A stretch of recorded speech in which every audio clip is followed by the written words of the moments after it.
लिएर मैले यो राजीनामा गरे। अब कसैको खेल केही लाग्दैन।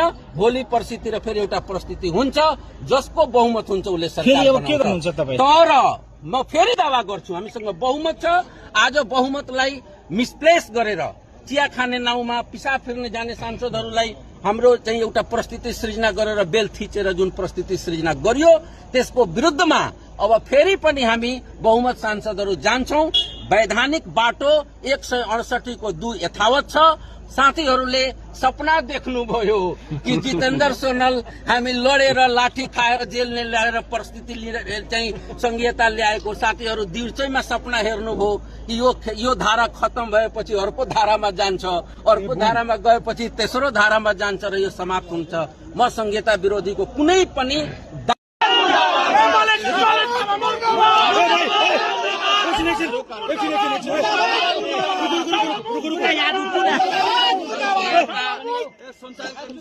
संघीयता विरोधीहरूले यो प्रदेश सभालाई डिजल्भ गरेर संघीयतालाई समाप्त पार्न खेल खोजिरहेको मलाई भास भयो।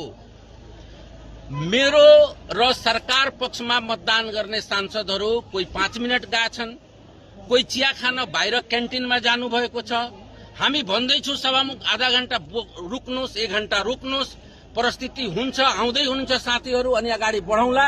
सभामुख लगातार बेल थिचेको थिचै हामीलाई अनुभूति भयो कि यो प्रदेश सभालाई संघीयतालाई समाप्त गर्ने खेल हुँदैछ। यो संघीयतालाई प्रदेश सभालाई लोकतान्त्रिक मूल्य र मान्यतालाई बचाउनको लागि र फेरि पनि वैधानिक किसिमले सरकार